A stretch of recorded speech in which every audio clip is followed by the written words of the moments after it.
Assalamualaikum warahmatullahi wabarakatuh.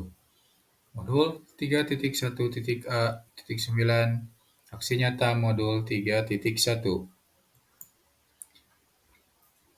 Perkenalkan, saya Lukman Abdurrahman sebagai CGP Angkatan ke-10.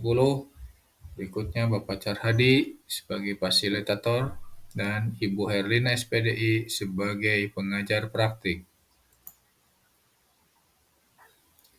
Tujuan khusus yaitu CGP dapat mempraktikkan proses pengambilan keputusan dengan paradigma prinsip, langkah, dan pengujian dalam pengambilan keputusan di sekolah. Pelajaran yang sudah saya pelajari di modul 3.1 yaitu kita sebagai guru sering dihadapkan situasi yang menuntut kita mengambil keputusan secara tepat dan cepat. Dalam mengambil keputusan harus berdasarkan nilai-nilai kebajikan universal, berpihak pada murid, dan dapat dipertanggungjawabkan meskipun keputusan tersebut sangat dilematis.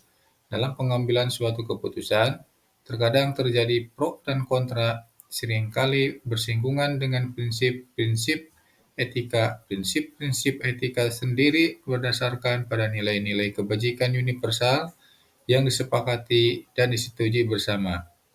Lepas dari latar belakang sosial, bahasa, suku bangsa, maupun agama seseorang. Ada 3 prinsip yang dijadikan dasar dalam pengambilan keputusan, yaitu berpikir berbasis hasil akhir, berpikir berbasis panutan, berpikir rasa peduli. Kemudian ada 9 langkah pengambilan keputusan yang meliputi mengenali nilai-nilai yang saling bertentangan, menentukan siapa yang terlibat dalam situasi ini, kumpulkan fakta-fakta yang relevan dengan situasi ini, pengujian benar atau salah, pengujian paradigma benar lawan benar, melakukan prinsip resolusi, investigasi opsi trilema, buat keputusan, lihat lagi keputusan, dan refleksikan. Kesembilan langkah tersebut merupakan panduan, bukan sebuah metode yang kaku dalam penerapannya.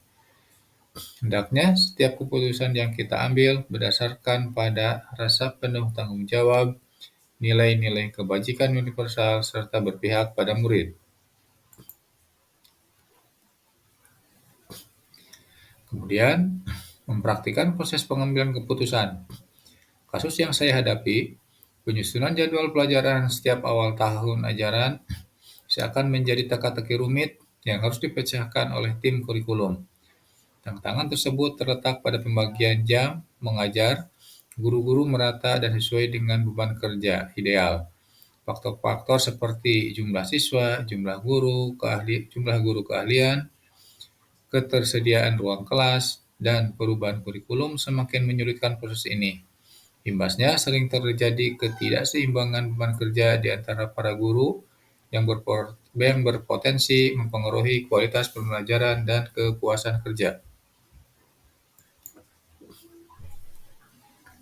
Analisis kasus. Yang pertama, paradigma yang saya gunakan yaitu keadilan lawan rasa kasihan. Pembagian jam mengajar yang adil dan efektif merupakan kunci keberhasilan proses pembelajaran di sekolah. Dengan menerapkan prinsip keadilan dan mempertimbangkan kondisi khusus setiap guru, diharapkan dapat tercipta suasana kerja yang kondusif dan meningkatkan kualitas pembelajaran secara keseluruhan. Yang kedua, kebenaran lawan kesetiaan. Pembagian jam mengajar yang adil dan objektif merupakan kunci keberhasilan proses pembelajaran di sekolah. Dengan mengutamakan prinsip kebenaran, kita dapat membangun sistem yang lebih adil dan transparan. Namun, kita juga perlu menjaga hubungan yang baik dengan rekan kerja melalui komunikasi yang efektif dan pendekatan yang harmonis.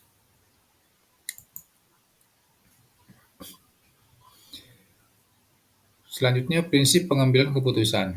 Yang pertama, berpikir berbasis hasil akhir atau end-based thinking. Fokus. Hasil akhir yang diinginkan adalah jadwal pelajaran yang efektif dan efisien, di mana beban kerja guru terdistribusi secara merata.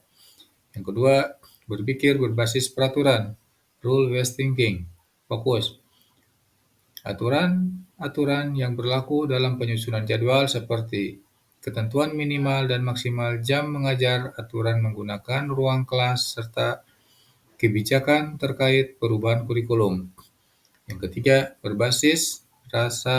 berpikir berbasis rasa peduli, core-based thinking. Fokus, kebutuhan dan kesejahteraan semua pihak yang terlibat, termasuk guru, siswa, dan orang tua.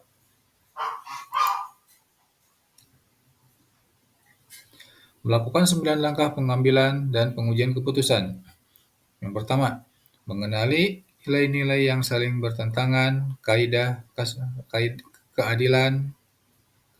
dan kasihan. Yang kedua, menentukan siapa yang terlibat dalam situasi ini, yaitu kepala sekolah, guru, dan tim kurikulum. Ketiga, kumpulkan fakta-fakta yang relevan dengan situasi ini, yaitu guru, kepala sekolah, dan tim kurikulum. Yang keempat, pengujian benar atau salah, meliputi uji legal, tidak ada pelanggaran hukum. Uji regulasi, tidak ada pelanggaran kode etik. Kemudian uji intuisi, pembagian jam mengajar memerlukan perencanaan yang matang dan melibatkan berbagai pihak.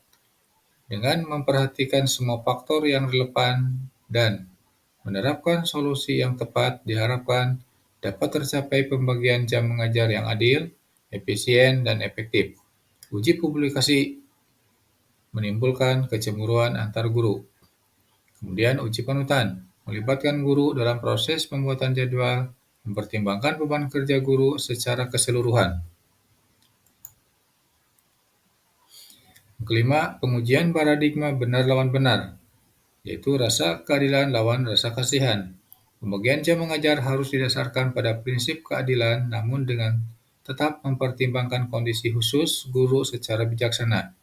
Proses pembagian jam mengajar harus transparan dan melibatkan semua pihak terkait agar terhindar dari kesalahpahaman.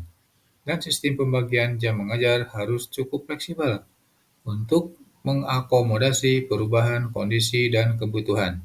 Yang keenam, melakukan prinsip resolusi, yaitu berpikir berbasis rasa peduli. 7. Investigasi opsi trilema yang meliputi kombinasi, menggabungkan ketiga faktor dengan memberikan bobot yang berbeda-beda pada setiap faktor tergantung pada kondisi sekolah. Yang berikutnya iteratif. Proses penyusunan jadwal adalah proses yang terus-menerus. Evaluasi dan penyesuaian perlu dilakukan secara berkala. Yang ketiga, keterlibatan semua pihak, libatkan guru, kepala sekolah, dan tim kurikulum dalam proses pengambilan keputusan. Kedelapan, buat keputusan. Pembagian jam mengajar di sekolah membutuhkan pendekatan yang sistematis dan kolaboratif. Yang kesembilan, lihat lagi keputusan dan refleksikan. Pembagian jam mengajar di sekolah adalah proses yang dinamis dan membutuhkan upaya berkelanjutan dengan melibatkan semua pihak, menggunakan teknologi, dan melakukan evaluasi secara berkala. Diharapkan dapat ditemukan solusi yang optimal untuk memenuhi kebutuhan semua pemangku kepentingan. Selanjutnya, pelajaran yang dapat diambil yaitu pelajaran yang dapat diambil dari kasus sekolah dapat diaplikasikan pada sekolah-sekolah lain, baik tingkat menengah maupun tinggi. Hal ini menunjukkan bahwa penyusunan jadwal pelajaran adalah sebuah proses yang kompleks dan membutuhkan perencanaan yang matang, kolaborasi yang baik, serta pemanfaatan teknologi yang tepat.